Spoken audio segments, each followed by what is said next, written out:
Capítulo 56. Intuição. Quanto mais Aurore refletia sobre o assunto, mais suas suspeitas se intensificavam. Como poderia o impotente Guillaume Bennett subjugar o poderoso Pierre Berry, que possuía nada menos que habilidades sobrenaturais? Se o padre era de fato favorecido pela força clandestina a ponto de seu grupo considerar seu líder, ele deveria ter recebido uma dádiva há muito tempo e sido elevado acima das massas comuns. Caso ele recusasse a oferta, inevitavelmente enfrentaria o ostracismo. Nessas circunstâncias, sua posição, autoridade e maquinações empalideciam em comparação com seu poder ou com o abismo que o separava da divindade. Aurore não tinha o luxo de ter tempo para refletir sobre isso e só conseguiu conceber duas explicações plausíveis. O Guillaume Bennett não era o verdadeiro líder do pequeno grupo e estava apenas explorando sua posição para orquestrar e ocultar a anomalia da Igreja do Sol Eterno Ardente em Dariege. Ou talvez ele não estivesse rejeitando a dádiva, mas simplesmente aguardando o momento oportuno para alcançar maior poder. Nenhuma das explicações era animadora. Aurore dirigiu seu olhar para as três ovelhas e perguntou: quem era o homem que acompanhou Pierre Berry no ataque a vocês? As três ovelhas anotaram suas respostas. Niort Best. Um pastor chamado Niort. Ele atende pelo nome de Niort. Niort Best também alcançou um poder extraordinário? Aurore conhecia o indivíduo em questão.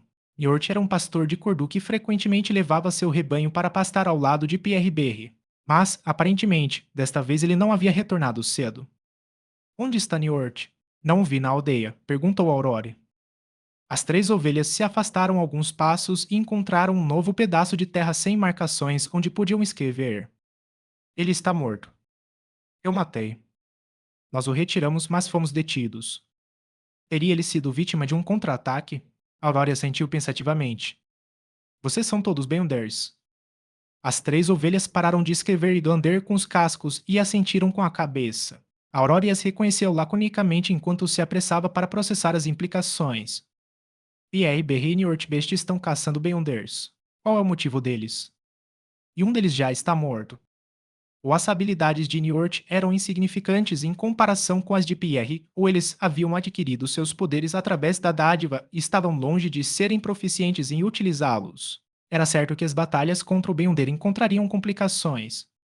Aurore olhou mais uma vez para as três ovelhas e perguntou: vocês sabem por que Pierre as capturou? As três ovelhas retomaram a escrita. Já ouvi falar de Deus e de devoção. Pode ser para um sacrifício de sangue.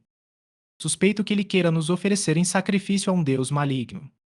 De fato, os Beyonders possuem uma espiritualidade notavelmente elevada e características únicas.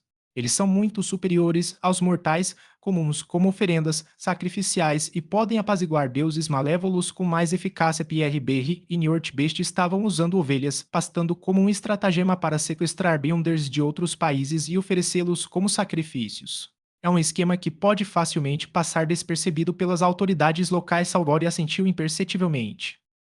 Ela falou solenemente. Pierre mencionou o nome honorífico daquele deus, ou melhor, a quem eles estavam rezando durante o ritual que transformou vocês em ovelhas. As três ovelhas ficaram surpresas, como se estivessem inundadas de lembranças. De repente, baixaram a cabeça e estenderam os cascos em direção ao solo à sua frente. Por alguma razão inexplicável, Aurore sentiu que a temperatura havia despencado e o solo estava encoberto por nuvens escuras, enquanto uma brisa fria da montanha passava. As três ovelhas começaram a escrever. A intuição espiritual de Aurore soou um alarme poderoso, levando-a a gritar: aguardem. As três ovelhas levantaram a cabeça e olharam para ela. Em algum momento, lágrimas vermelhos sangue brotaram em seus olhos, e sua pelagem ficou manchada e horripilante. No instante seguinte, eles retomaram a escrita. Aurore girou bruscamente e correu em direção à cerca. Ao sair do cercado e olhar para trás, ela viu as três ovelhas banhadas pela luz do sol. Não fosse pelas manchas de sangue em seus rostos, tudo pareceria completamente normal. Tum-tum, coração de Aurore continuava batendo forte. Ofegante, ela soltou um suspiro de alívio. Se eu não tivesse aprendido a fechar minha visão e vislumbrado coisas que não deveria ter visto, não teria reagido a tempo. Ela pegou um frasco com pó preto de ferro e espalhou-o pelo curral das ovelhas. As palavras gravadas no solo desapareceram como que por uma mão invisível. Quanto às manchas nos rostos das ovelhas, Aurora achou difícil removê-las com feitiços, então ela se absteve de se aproximar e simplesmente as lavou com água. Ela temia que as 3 ovelhas fossem diferentes de antes e escondessem perigos ocultos. Na taberna velha, o menino estava sentado no balcão, tomando goles de absinto verde claro, com o cotovelo direito apoiado casualmente enquanto observava o salão. Ele procurou pela misteriosa dama, mas ela não estava em lugar nenhum, assim como Rian, Liá e Valentine. Lumian não sabia quando o primeiro chegaria e, quanto aos 3 últimos, supôs que estivessem perambulando pela aldeia envolvidos em conversas banais. Pierre Berry, que acabara de terminar seu copo de absinto, pegou um novo líquido verde claro e balbuciou: "Eu tive a chance de me casar." "É mesmo." Lumian zombou. "Quem gostaria de um pastor?" Pierre suspirou e respondeu: "A maioria dos pastos onde pastoreamos pertence a proprietários de terras ou aldeias próximas. Se quisermos pastorear, temos que pagar um imposto de fazenda ou casar com uma moça da aldeia e nos estabelecer por lá." Lumian sorriu. "Isso é bom para um pastor." Pierre tomou um gole de absinto e lançou um olhar de soslaio para Lumian. "Essa garota deve estar afim de você e não pedir dote." Certa vez, uma senhora achou que eu não era uma má pessoa e não se importou que eu fosse um pobre e um pastor. Ela estava disposta a casar comigo. Será que ela foi muito tola? Sim. Lumian assentiu com a cabeça, sinceramente. Pierre tomou outro gole de absinto e ficou em silêncio por um longo tempo antes de dizer: "Mais tarde, ela morreu. Ela trabalhava em uma fábrica nos arredores da cidade e adoeceu de exaustão. Fui a várias catedrais, pedi aos padres que rezassem por ela e procurei médicos para tratá-la, mas foi inútil. Depois daquele dia, percebi algo." Lumian perguntou, dando um gole de absinto: "O que era isso?" O ressentimento brilhou no rosto de Pierre quando ele respondeu: "Aqueles que possuem carne e defecam pelo traseiro não podem nos absolver de nossa situação." Lumian perguntou: "Então, aqueles sem carne e aqueles que não defecam pelo traseiro são aceitáveis?" Pierre deu uma risadinha. "Esses são santos e anjos, mas será que eles se dignarão a olhar para nós?" Lumian estalou a língua. "Então por que você foi à catedral pedir conselho ao padre? Ele não só tem carne e defeca pelo traseiro, como também se entrega aos prazeres carnais com mulheres." Pierre virou a cabeça na direção de Lumian e lançou-lhe um olhar de soslaio. "Você não consegue compreender. Ele possui uma certa intelectualidade que pode redimir nossas almas." Intelectualidade. Lumian teve dificuldade em compreender o termo. Pierre tomou outro gole de seu absinto verde claro, aparentemente alheio à pergunta. Lumian não se atreveu a insistir no assunto e, em vez disso, perguntou: "Ouvi dizer que você visitou a catedral ao meio-dia. Por que voltou à tarde?" O sorriso caloroso de Pierre iluminou o seu rosto enquanto ele respondia: "À tarde, pode-se conversar com pessoas que pensam como nós." Ele não negou ter visitado a catedral ao meio-dia. Lumian respirou aliviado, sabendo que, por enquanto, ninguém mais reteria suas memórias e interromperia o curso da história. Ele suspeitava que Pierre Berry tivesse visitado a catedral ao meio-dia para conversar com o padre antes da discussão em grupo que estava marcada para a tarde. Após as libações e com o sol se pondo no horizonte, Lumian e Pierre Berry se despediram e retornaram às suas respectivas residências. Pons Bennett, o irmão mais novo do padre, surgiu de repente com alguns capandas e bloqueou o caminho de Lumian quando este chegou a uma trilha isolada. O corpulento Pons Bennett, de cabelos negros como azeite e olhos azuis, encarou Lumian com um sorriso malicioso. "Você era bom em pegadinhas à tarde, não é? Perdendo nosso tempo na catedral. Se o padre não estivesse lá, eu teria te dado uma sua, e, seu desgraçado, venha comer o vinte do papai Pons." Inicialmente surpresa com a tolice daquele imbecil, Lumian ficou radiante. O julgamento dele e de Aurora estava correto. No ciclo anterior, Pons Bennett provavelmente não havia adquirido habilidades sobrenaturais antes do funeral de Naroka e, portanto, não tinha noção de perigo. Ele realmente ousara obstruir o caminho de um Beyonder. Sem hesitar, Lumian virou-se e fugiu, com Pons e seus capandas em sua perseguição implacável. No entanto, assim que saíram da trilha entre 2 prédios, perderam de vista sua presa. Pons Bennett examinou os arredores e ordenou aos seus subordinados: "Espalhem-se e procurem." Ele considerou impossível que Lumian tivesse fugido tão rapidamente e acreditou que ele estivesse escondido nas proximidades. Os bandidos se dispersaram e vasculharam a área em busca de possíveis esconderijos, deixando Pons Bennett sozinho na entrada da trilha. Lumian, que havia subido ao segundo andar do prédio adjacente, deu uma risadinha e saltou em direção a Pons. "Van." Pons foi arremessado ao chão com tremenda força, ofegante e momentaneamente incapacitado. Se Lumian não tivesse se contido e o tivesse atingido diretamente, ele poderia ter quebrado vários ossos. Lumian levantou-se, apertou os antebraços de Pons e sorriu para ele, dizendo: Venha, vamos nos conhecer melhor. Antes que Pons pudesse oferecer qualquer resistência, Lumian o puxou para um abraço e lhe deu uma joelhada. Os olhos de Pons quase saltaram das órbitas e seu rosto se contorceu em agonia. Ah! Lumian o soltou, permitindo que o homem desabasse no chão como um camarão. Ele então se virou e disparou pela trilha, desaparecendo de vista antes que os bandidos retornassem. Na cozinha, que também servia como sala de estar e jantar em tempo parcial, Lumian contou à irmã sobre sua situação. Pierre Berry visitou a catedral à tarde e está confirmado que a Ponte Benenet ainda não possui nenhum superpoder. Aurora assentiu levemente com a cabeça e relatou sua própria experiência, em particular o perigo inexplicável no final. Lumian ponderou por um momento antes de comentar. Aquela dama enigmática afirmou que certas entidades poderiam corromper você simplesmente por reconhecer a existência delas. 57 arranjos. Aurora relembrou a situação e concluiu que o relato de seu irmão era preciso. Ela suspirou, tomada pela emoção, e comentou: pensar que uma corrupção tão terrível possa ser causada por aquela entidade oculta adorada por Pierre Berry e seus cúmplices. Nem mesmo as divindades malignas mencionadas em manuscritos antigos conseguem provocar tal reação. Lumian não demonstrou surpresa e disse: caso contrário, por que estaríamos presos em um loop temporal? Quanto mais Aurora refletia, mais perplexa ficava. Ela murmurou: será possível que tenhamos que confrontar a entidade oculta na 12ª noite e derrotá-la para pôr fim ao ciclo? Isso implicaria reunir os ingredientes, digerir a poção e passar por ciclos repetidos para se tornar uma divindade. Lumian interrompeu seus pensamentos ao perceber que sua irmã lhe estava se tornando cada vez mais irracional. Pare. Não pode ser tão extremo assim. Aurora reconheceu seu comentário de forma concisa e assentiu levemente com a cabeça. Você tem razão. Temos, no máximo, mais um ciclo. É impossível nos tornarmos divindades em 20 dias. Ela então deu de ombros e acrescentou: não há esperança. Vamos esperar pela morte. Até mesmo Lumian, que tinha uma mente inventiva, teve dificuldade em acompanhar os pensamentos de sua irmã. Aurora suspirou e olhou para o irmão. Muito bem, já desabafei. Continue. Dan.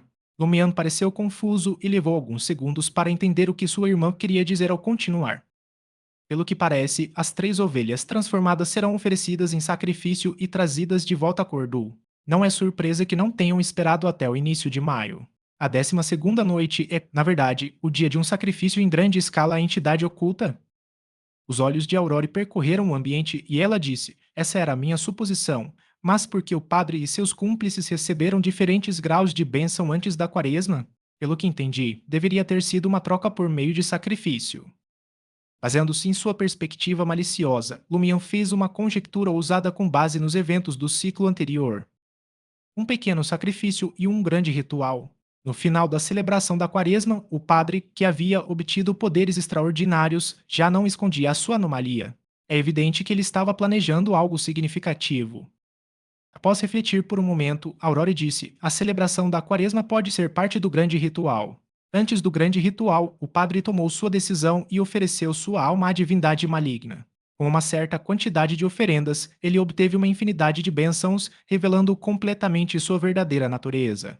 Pelo que parece, todos em Cordu serão envolvidos quando a celebração da quaresma começar. Ninguém escapará. Os irmãos trocaram olhares e acreditaram que sua suposição estava próxima da verdade.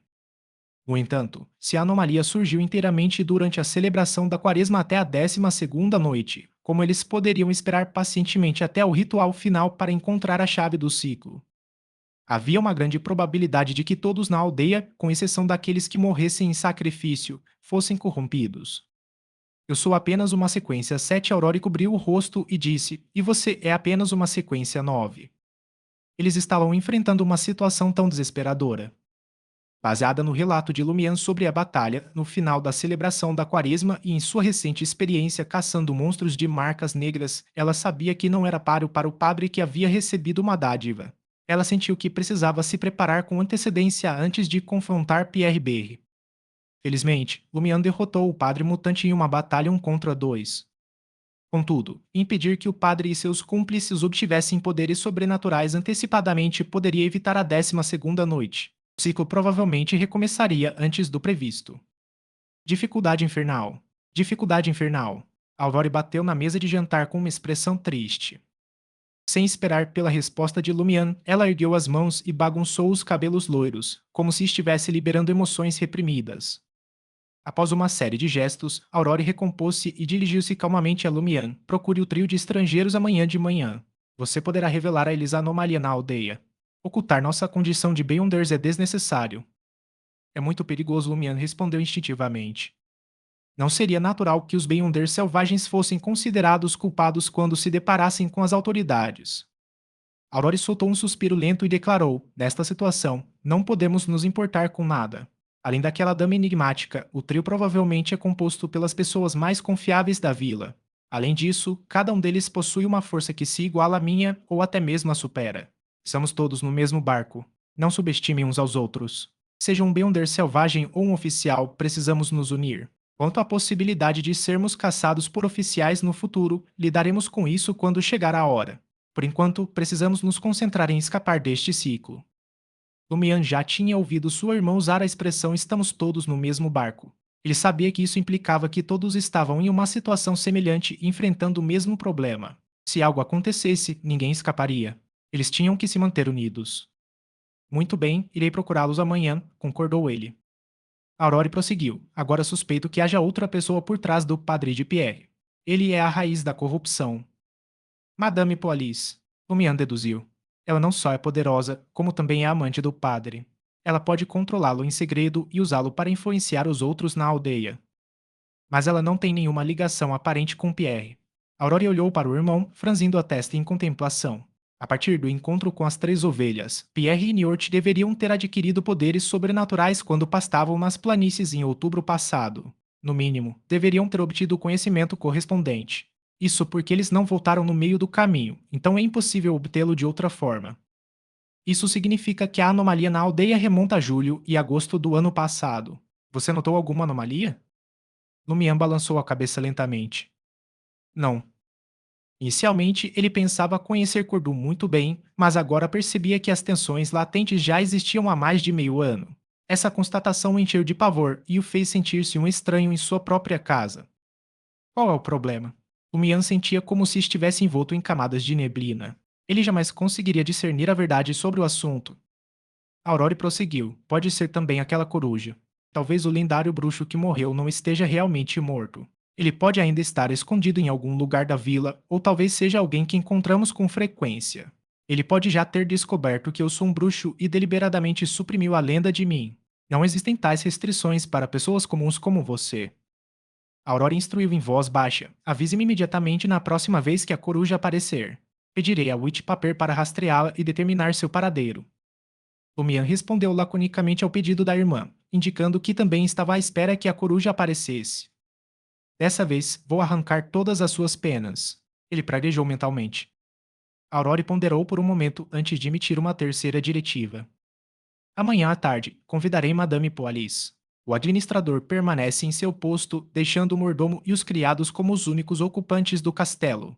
Você poderá entrar clandestinamente e procurar por pistas. Se conseguir persuadir os 3 estrangeiros pela manhã a virem, poderemos obter a ajuda deles nesta operação. Ela não ousava deixar Witch Paper ir à casa de Madame Poalis enquanto ela estivesse presente. No entanto, não podia se distrair na companhia de Madame Poalis, então teve que recorrer ao irmão. Lumian assentiu com a cabeça antes de apresentar a sugestão. Eu aconselharia a não ficar a sós com Madame Poalis. Temo que ela possa aproveitar a oportunidade para se vingar de você. Deveríamos convidar Nazelle e as outras para um chá da tarde? Quanto mais pessoas presentes, mais seguro será. De fato, Aurore considerou essa a melhor opção. Ela então comentou, num tom que era ao mesmo tempo apreensivo e provocador: Você deve ter cautela depois de se infiltrar no castelo. Não quero acabar como tia. Lumião não se atreveu a retrucar, mas lançou-lhe um olhar que transmitia: Estou mais preocupada com a sua segurança, pois Madame Polis estará com você. Durante o jantar, Aurore soltou Witch Paper para vigiar o curral das ovelhas. Ela descobriu que as 3 ovelhas tinham lambido o sangue do rosto, impedindo o pastor Pierre Berry de detectar qualquer anomalia. Em seguida, Lumian retomou seus estudos de misticismo até adormecer. Ele adquiriu domínio sobre muitas palavras de Hermes, incluindo eu, nome, invocar, necessidade, luz e sol. A luz servia como um encantamento para ativar o broche da integridade. Havia 3 parágrafos no total. Lumiano acordou no quarto envolto em uma leve névoa cinzenta. Ele caminhou até a janela e examinou mais uma vez o pico vermelho escuro e os edifícios dilapidados que o cercavam. Que segredos me pergunto que se escondem aqui, murmurou Lumian. Enquanto contemplava a paisagem, um pensamento repentinamente lhe ocorreu. As ruínas continham muitas zonas perigosas às quais ele não podia ou não ousava se aproximar. Por exemplo, o covil do monstro de 3 faces. Contudo, se ele conseguisse invocar uma criatura do mundo espiritual semelhante a Witch Paper e firmar um pacto com ela, permitindo que se infiltrasse e observasse, certamente seria capaz de obter mais informações. Sua visão, olfato e audição eram todos aguçados por suas características de Beyonder. Em teoria, constituíam uma espécie de poder sobrenatural que poderia ser transmitido por meio de papel branco.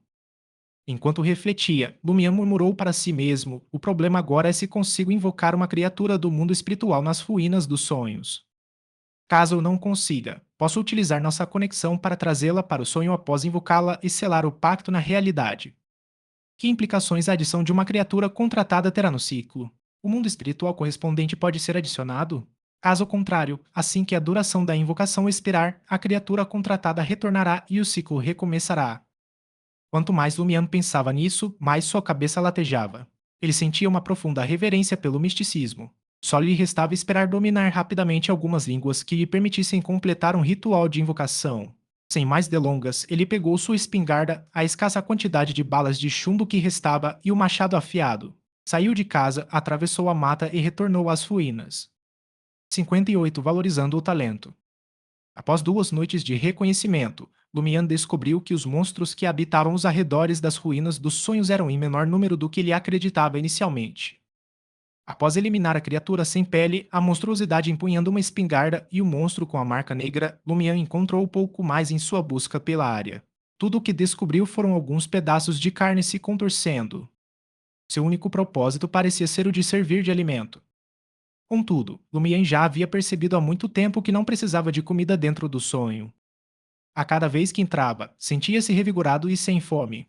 Sua energia só diminuía após longos períodos de exploração ou combate, sendo substituída por uma sensação semelhante à fome. Mas era uma sensação leve que não exigia alimentação adicional. Quando a fome se tornasse insuportável, as reservas espirituais e a resistência de Lumiane estariam praticamente esgotadas. Exausto física e mentalmente, ele seria forçado a sair do sonho.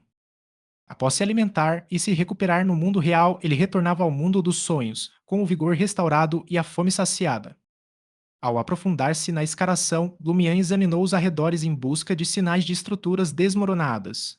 Ele descobriu algumas moedas, mas seu valor combinado não passava de um luiz de ouro. Ele encontrou apenas alguns livros azuis com palavras escritas. Sem outra alternativa, Lumian decidiu aventurar-se mais fundo nas ruínas. Ele navegou cautelosamente pela tênue névoa cinzenta e pela escuridão opressiva, desviando-se das ruínas, tanto das paredes ainda de pé quanto das que desabaram. De repente, ele se deparou com uma série de pegadas rasas e bizarras.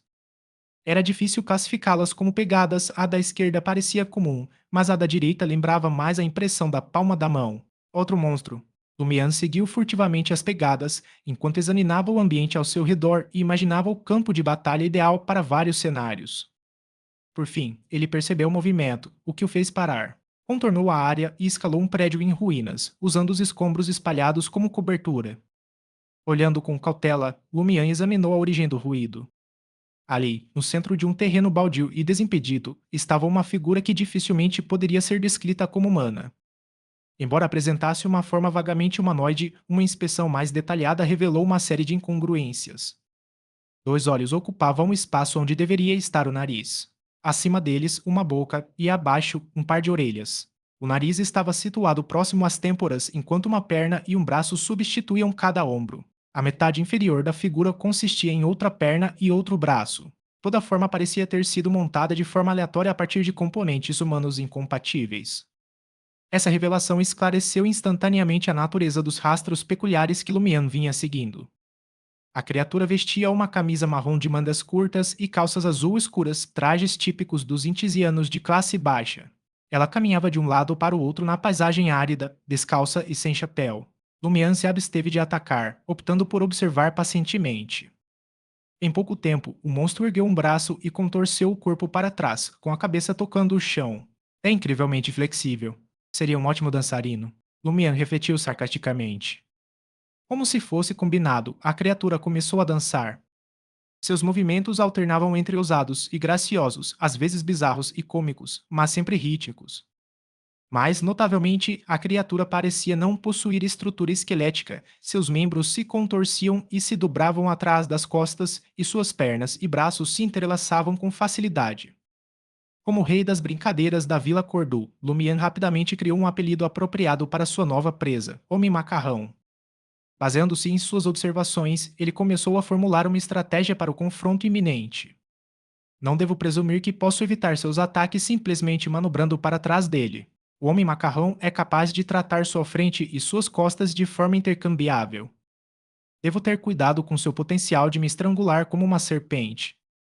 Embora seus pontos vitais permaneçam incertos, ele tem uma cabeça e eu começarei cortando-a. Enquanto os pensamentos de Lumian corriam soltos, a dança do monstro tornava-se cada vez mais frenética. Ele saltou em direção ao céu, com os membros abertos como se tentasse abraçar os céus.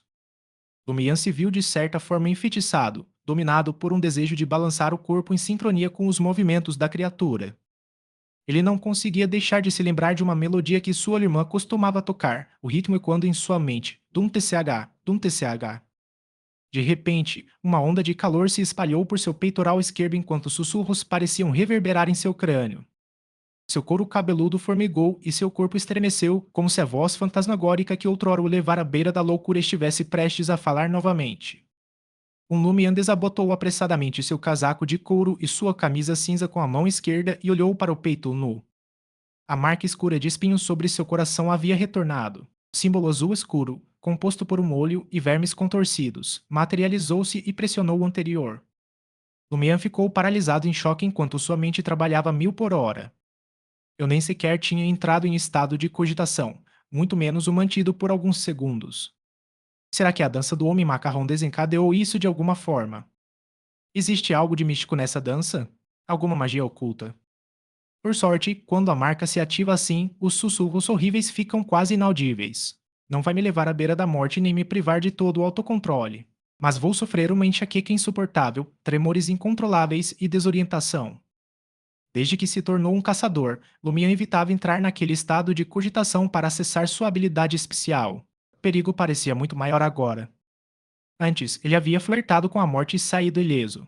Mas agora, parando à beira da morte, ele poderia perder todo o autocontrole com consequências irreparáveis. Pior ainda, a exposição excessiva a esse sussurro horripilante poderia levá-lo à loucura irreparável, mesmo que sobrevivesse e mantivesse o controle. Ele não se atreveu a correr esse risco novamente, a menos que fosse o último recurso.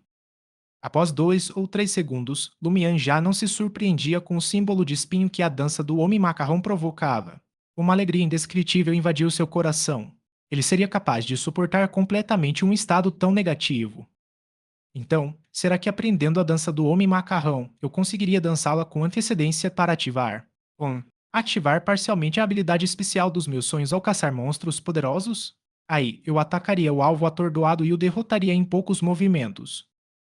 Mesmo que eu não consiga ativar completamente minha habilidade especial dançando, ainda assim deve ser útil. Não espero que o alvo desista de resistir como o monstro da espingarda. É o suficiente para enfraquecê-lo bastante. Os pensamentos de Lumian corriam soltos. Quanto mais ele observava o homem macarrão dançando, mais achava aquilo agradável. Os olhos no nariz, a boca na testa e o braço que servia de perna. Como poderia tudo isso ser tão belo quanto a dança mágica? Num piscar de olhos, Lumian sentiu uma forte vontade de valorizar tal talento, o que lhe permitiu encontrar uma razão para isso. Aurore disse que não podemos selecionar talentos com um padrão uniforme. Então, por que precisa ser um humano e não um monstro? Ele decidiu não caçar o homem macarrão antes de dominar a dança. Ele viria observá-lo algumas vezes por noite para tentar dominá-lo o mais rápido possível. É claro que ele planejava experimentar primeiro com a outra parte. Ele queria ver como a característica especial incompleta afetaria o monstro. Lumian tomou uma decisão rápida. Desabotou as roupas e deixou o lado esquerdo do peito à mostra. Contornou a cobertura e saltou da casa desmoronada para o terreno baldio. A dança do homem macarrão parou abruptamente. Começou a tremer. Voltou-se para Lumian, prostrou-se e deitou-se no chão. Lumian parou e não se aproximou mais, mantendo uma distância segura. O homem do macarrão não se mexeu. Lumian assentiu imperceptivelmente e murmurou para si mesmo, mesmo enfrentando minha característica especial que não foi totalmente ativada. Um monstro de nível tão baixo desistirá de resistir e expressará a sua submissão. Imagino o que acontecerá com aqueles de nível superior ou com características de Beyonder. Do que posso ter certeza é que o efeito não será tão bom. Lumian olhou para o homem macarrão e sorriu. Vamos lá, dance de novo. O homem macarrão não se atreveu a olhar para cima. Não se sabia se ele entendia o que Lumian estava dizendo. Vendo que suas palavras sinceras eram ineficazes, Lumian enfatizou, rápido, dance para o seu pé de novo. O corpo do homem macarrão tremia enquanto ele continuava a se prostrar. Como posso me comunicar com ele se os monstros não entendem a linguagem humana? Lumian se sentiu um pouco impotente. Ele imediatamente pôs em prática seu vocabulário hermético recém-adquirido e disse: Eu preciso. Lumião não disse mais nada e começou a dançar com os movimentos do corpo. O monstro sequer lhe dirigiu a atenção enquanto pressionava o rosto contra o solo do deserto. Você é um imbecil. Lumião não conseguiu se conter e praguejou. Ele achou que sua bronca era injustificada. Afinal, qual monstro que ele havia encontrado não era estúpido? Até mesmo o monstro mais inteligente, armado com uma espingarda, foi subjugado pela inteligência humana. Naquele instante, Lumian sentiu o calor em seu peito dissipar-se. Instintivamente, ele baixou a cabeça e percebeu que o símbolo do espinho e o símbolo preto azulado desapareceram simultaneamente. Lumian rapidamente desviou o olhar para o homem macarrão. O homem macarrão levantou a cabeça e olhou para Lumian com seus olhos localizados no nariz. O homem e o monstro se encararam, atônitos por um segundo. Tum tum tum. Lumian se virou e fugiu. O homem macarrão saltou e o perseguiu ferozmente. Lumian conhecia bem a área. Sua velocidade de corrida era maior que a do monstro desajeitado, então ele se livrou dele facilmente e voltou para o deserto para se esconder em seu local original. Ele não fugiu por medo da outra parte, mas sim por receio de não conseguir se controlar caso a luta realmente acontecesse. Ele não sabia se encontraria outro homem macarrão dançante nas ruínas do sonho. Antes de aprender aquela dança misteriosa, ele não tinha nenhuma intenção de caçar aquele estranho monstro. Após esperar um pouco, Lumian viu o homem macarrão retornar à área. Ele assentiu com a cabeça e murmurou para si mesmo, como esperado: os monstros têm seu próprio território. Eles estão acostumados a se movimentar ou patrulhar uma determinada rota. Isso é muito semelhante aos animais selvagens. Em seguida, Lumian esperou pacientemente pela dança que talvez não acontecesse.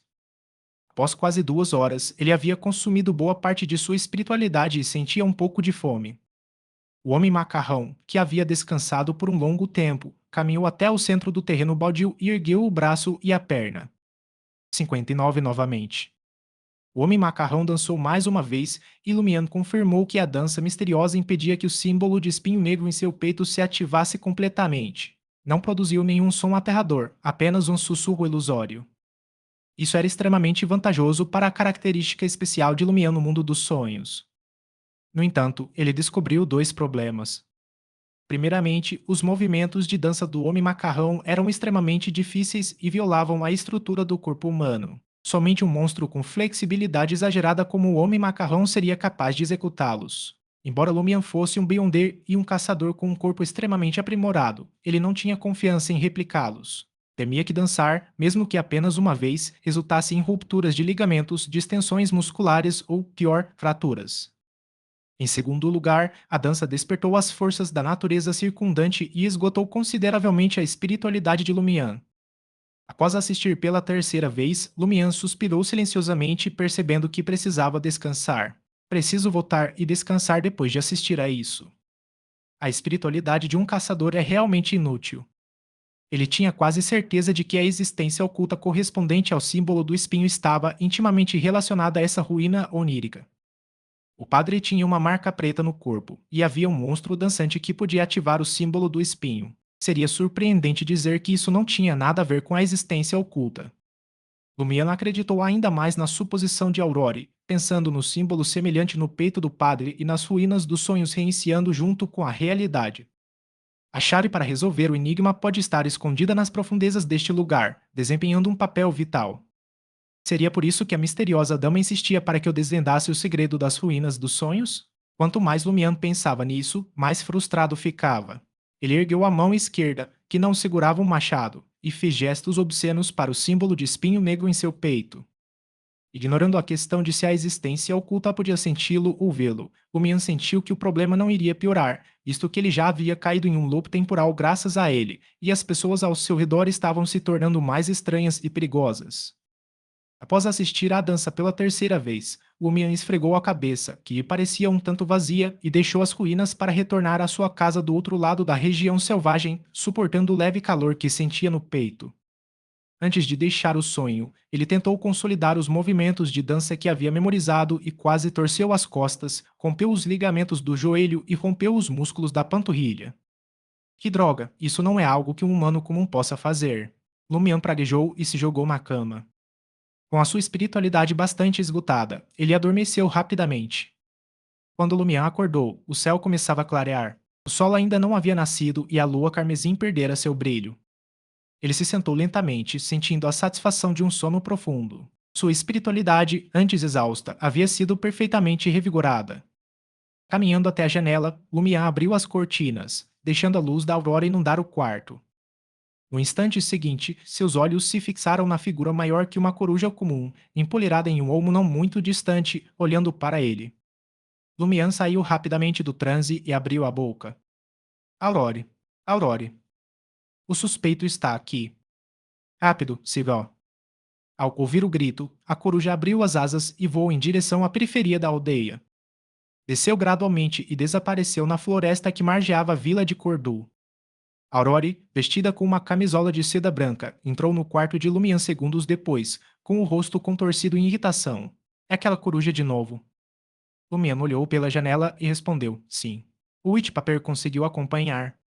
Aurore puxou seus longos cabelos louros e cuspiu, porque sempre aparece em horários tão impróprios. Eu estava dormindo profundamente quando você me acordou. Quando finalmente consegui liberar o papel branco, ele já tinha voado para longe. Lumian retrucou, mas você disse que não conseguia dormir bem com algo na cabeça. Aurore revirou os olhos para ele e zombou. Os humanos tendem a se sentir nervosos, inquietos e com medo no início. Depois que se acostumam, ficam insensíveis. Só dormindo bem conseguem se manter alertas e racionais. Se você não dormir bem, isso afetará seu estado mental e surgirão sinais de perda de controle. A expressão de Lumian era de remorso quando ele disse: só nos resta esperar pela próxima vez. Após um momento de reflexão, Aurora sugeriu: vamos tentar identificar um padrão em suas aparições. Não podemos ficar esperando o tempo todo. Precisamos descansar e não podemos ficar em constante estado de alerta. Lumian relembrou os primeiros avistamentos. Acontece sempre na segunda metade da noite e nas primeiras horas da manhã.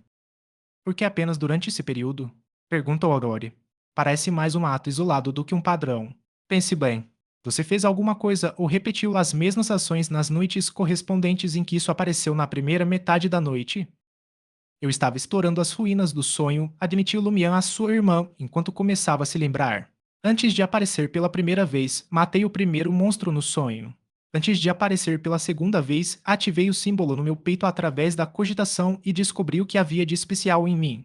Na terceira vez, consumi a poção no sonho e me tornei um caçador. Na quarta vez, que é hoje, descobri uma maneira de ativar minha singularidade no sonho até certo ponto, sofrendo menos dano. Como você fez isso? Perguntou Aurore, ansiosa. Lumian relatou a dança do homem macarrão e sua tentativa. Enquanto Aurore ouvia, pensava na coruja. Depois que seu irmão terminou de falar, ela refletiu e disse: as visitas da coruja parecem estar relacionadas a um progresso significativo em sua exploração do sonho. O Lumian pensou por um momento antes de seus olhos brilharem. De fato, a primeira vez que matei um monstro, a primeira vez que demonstrei minha singularidade, a primeira vez que consumi uma poção e trilhei o caminho do além, a primeira vez que encontrei uma maneira de usar essa singularidade. Acontecimentos importantes semelhantes também têm uma certa reação na realidade. Aquela coruja pressentiu e veio observar, e ela sentiu o cheiro de alguma coisa. Aurore concordou sucintamente. No futuro, podemos criar deliberadamente uma oportunidade semelhante para ver se conseguimos esperar por essa coruja. Acredito que a próxima vez que ele aparecer será depois que eu dominar a dança misteriosa e puder realmente usar a singularidade proporcionada pelo símbolo em meu peito em meu sonho, ponderou Lumian, revelando um sorriso malicioso. Quando chegar a hora, avisarei antes de entrar no sonho. Esteja preparado. Aurore pensou por um instante e assentiu com a cabeça. Espero descobrir a quem a coruja está relacionada e qual o papel que desempenha na anomalia de Cordu. Lumian aproveitou a oportunidade para perguntar: Aurore, o grande Sorur, você possui algum conhecimento sobre essa dança em particular? Como você sabe, meu entendimento de misticismo ainda é rudimentar. Aurore arrastou uma cadeira para a frente da mesa de madeira de Lumian e sentou-se. Após ponderar por um momento, ela respondeu: diversos cadernos fizeram alusão à existência de magia ritualística em larga escala durante o início da Quinta Época e ao longo da Quarta Época. Esses rituais envolviam não apenas inúmeros sacrifícios, mas também uma multidão de participantes. Eles empregavam danças específicas para apaziguar as entidades desejadas em troca de uma resposta. Em essência, era uma forma de ritual sacrificial e magia. Acreditava-se, desde o início, que a dança influenciava a natureza e facilitava a comunicação com as divindades. Seus efeitos se assemelham aos da linguagem Beyonder e à combinação de ervas, óleos essenciais e outros ingredientes. No mundo de Aurore e Lumian, a história era dividida em 5 épocas. A primeira época era a época do caos, seguida pela época das trevas e, por fim, a época do cataclismo. Contudo, Aurore ouvira de um amigo por correspondência que a época do cataclismo também era conhecida como a Época Gloriosa. A quarta época foi a Era dos Deuses. A quinta época é a atual, que começou há 1358 anos e é conhecida como a Idade do Ferro. Das 5 épocas, a história das 3 primeiras permaneceu inverificável, restando apenas mitos e lendas. A quarta época ocasionalmente revelou documentos, informações, cadernos, ruínas, mausoléus, cidades antigas e assim por diante. Contudo, a história parecia envolta em uma densa névoa com apenas um tênue contorno discernível.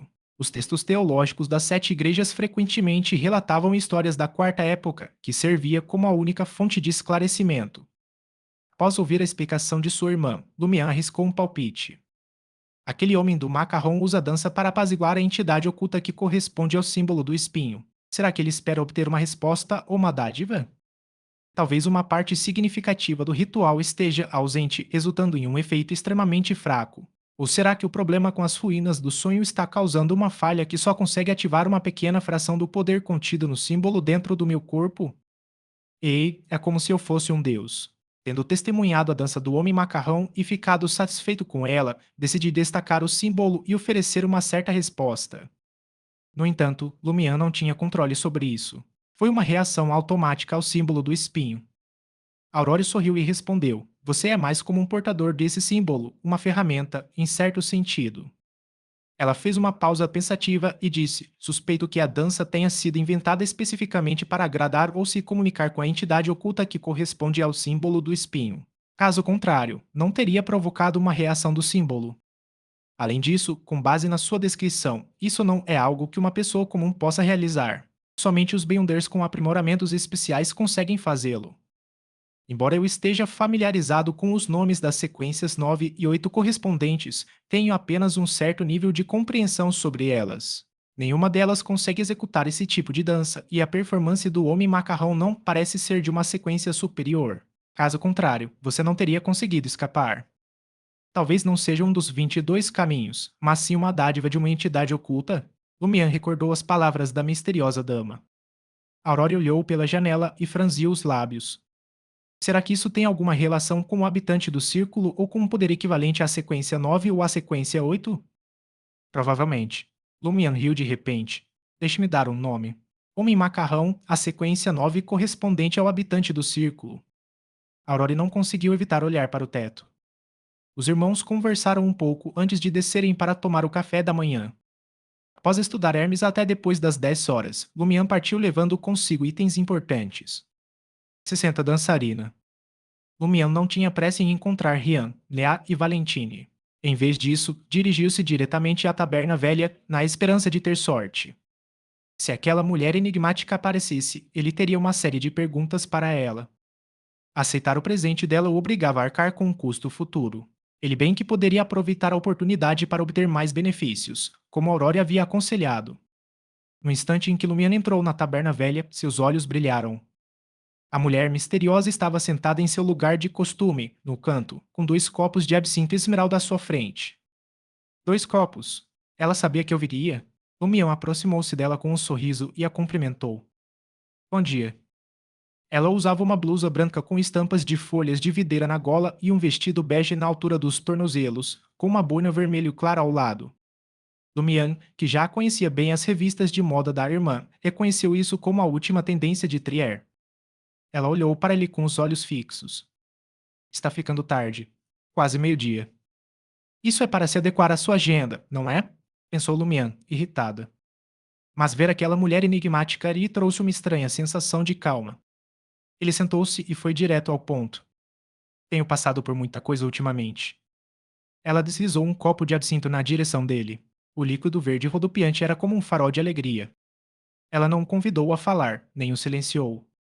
Lumian tomou um gole de absinto, achando-o rico e revigorante, com uma sutil nota amarga. Tinha um sabor diferente de qualquer absinto que ele já havia provado. O que é isto? Perguntou ele, confuso. Outro tipo de absinto, bastante popular entre era atualmente. Para diferenciá-lo do original, as pessoas o chamam de absinto de erva doce. Escritores, pintores e poetas são particularmente fãs. Ela tomou um pequeno gole. O líquido verde num copo transparente parecia possuir um tom hipnótico.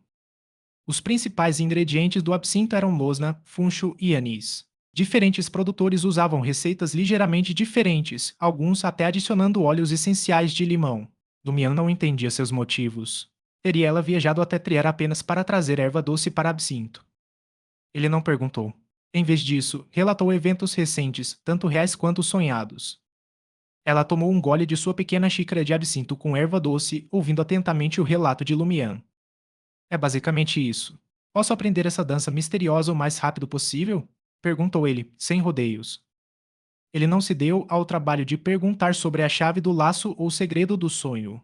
A experiência lhe dizia que não obteria uma resposta direta. A mulher girou seu líquido esmeralda e sorriu. Sem um aumento significativo na flexibilidade, você nunca vai dominá-la. Você até poderia se forçar a passar por uma parte, mas correria o risco de romper ligamentos e músculos. Como você caçaria monstros então? Lumian era sensível ao subtexto nas palavras dos outros. Existe alguma maneira de aumentar significativamente minha flexibilidade? Ela deu uma risadinha. Isso é algo que você precisa descobrir. Lumian ficou perplexo com a dica enigmática dela. Se ela fosse uma conhecida menos misteriosa, ele exigiria: explique-se. Não me faça ajoelhar e implorar. Como se lesse seus pensamentos, ela sorriu e acrescentou: a solução para a sua flexibilidade está dentro de você. Hã? Lumian pareceu perplexo. Ela tomou um gole de seu absinto com erva doce e suspirou. Sua irmã não te ensinou magia ritualística? Lumian percebeu a estranha emoção que brilhou em seus olhos mais uma vez. Ela fez. Seu coração acelerou. Rezar para mim mesmo. Ela o avaliou e riu. Quem você pensa que é? Que benefício teria rezar para você? Você só pode invocar as criaturas mais fracas do mundo espiritual. Sua percepção espiritual melhora com seu corpo. Intuição de perigo, por exemplo. Lumian captou a essência de suas palavras. Embora a espiritualidade dos caçadores tenha sido aprimorada, ela se concentrou na percepção espiritual e deixou a desejar em magia ritualística e outras questões místicas. Então, o que eu preciso fazer? Insistiu Lumian. A senhora suspirou cansada. Você estudou a lei ritual dualista, não é? Sim. Lumian assentiu com a cabeça. A senhora suspirou novamente. Ainda bem que você tem uma irmã. Senão, eu teria que te ensinar toda essa baboseira mística. Seria muito cansativo. Quer dizer que você não me contou sobre magia ritual, cogitação, visão espiritual, criaturas contratadas ou línguas mágicas porque era muito trabalhoso?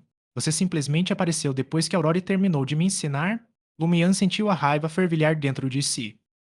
Ele respirou fundo algumas vezes e disse: rituais dualistas exigem itens intimamente ligados a divindades ou seres sobrenaturais, mas eu não tenho nenhum.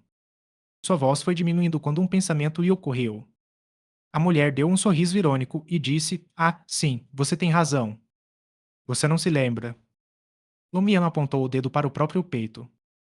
O símbolo do espinho e o símbolo preto azulado. A senhora sentiu com a cabeça antes de lembrar: esqueça o símbolo azul escuro. A chave para um ritual dualista é canalizar o poder divino do objeto. Se o poder dele diminuir, o equilíbrio do seu corpo será perturbado. E quando isso acontece? Ela deixou a frase no ar, mas sua expressão disse a Lumian tudo o que ele precisava saber. Nas palavras sombrias de sempre de Aurore, sem esperança. Só resta esperar pela morte. Será que o símbolo azul escuro está me protegendo da corrupção? Lumian conhecia o misticismo suficiente para reconhecer seu estado atual como corrupção. É a grande existência que mencionei que está te protegendo, disse a mulher solenemente. Assim que você desvendar o segredo das ruínas do sonho, eu lhe revelarei o seu nome honorífico. Você poderá orar diretamente a ele. Será que essa grande existência selou a corrupção simbolizada pelo espinho em meu coração, impedindo-a de me corromper completamente? Lumian não sabia se essa grande existência era boa ou má, ou se tinha intenções sinistras, mas sentia uma estranha afinidade com ele nesse aspecto. Ele pensou por um momento e deduziu: usar um ritual dualista para roubar o poder do símbolo do espinho? Se o seu poder diminuir, a corrupção enfraquecerá e o selo se fortalecerá. Como você pode chamar isso de roubo? Retrucou a senhora. Isso é pedir um favor a uma entidade. Acontece que ele tem parte de seu poder por perto. A resposta segue a lei da proximidade. Graças ao selo da grande existência e às barreiras que o atenuam, a verdadeira forma da entidade não o sentirá. Só místicos como você, que falam em enigmas, entendem como suavizar as coisas. Qual a diferença entre isso e roubar? Lumian pensou amargamente. Com base na explicação da senhora sobre dádivas divinas e caminhos anormais, ele perguntou astutamente: através do ritual dualista, posso apelar ao poder por trás do símbolo do espinho e pedir-lhe que me conceda a capacidade de aumentar consideravelmente a minha flexibilidade. Algo assim, disse a senhora. Para ser mais precisa, peça que lhe conceda o poder da dançarina. Dançarino. Lumian pensou na apresentação do homem macarrão. A senhora tomou um gole de absinto e disse para os caminhos Beyonder além dos 22 padrões. Nós os classificamos na sequência 9 à sequência 0 por conveniência. De certa forma, essa divisão de sequências segue as regras deste mundo. Será que dançarino corresponde à sequência 9 do símbolo do espinho, assim como habitante do círculo corresponde à sua sequência 4? Lumian disparou. Pode aumentar minha flexibilidade e aprimorar minhas habilidades místicas, permitindo-me compreender facilmente essa dança misteriosa? A senhora sorriu aliviada. Como esperado, com uma base no misticismo, a comunicação é muito mais fácil. Não preciso explicar mais nada. Lumian perguntou ansiosamente: então, o que são as sequências 8, 7, 6 e 5 do símbolo do espinho? A sequência 8 é monge esmola e a sequência 7 é contratado. Nossa, por que você quer saber tanto? Domine o ritual primeiro e se esforce para se tornar uma dançarina o mais rápido possível. A mulher estava perdendo a paciência. Monge esmola contratado, esses nomes fizeram sentido imediatamente para Lumian. O termo monge esmola referia-se, na realidade, a certos membros de várias igrejas.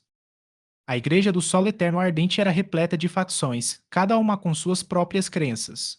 Dois grupos principais se destacavam: a Ordem dos Pregadores e a Irmandade Menor, também conhecida como Irmandade dos Monges Esmoleiros.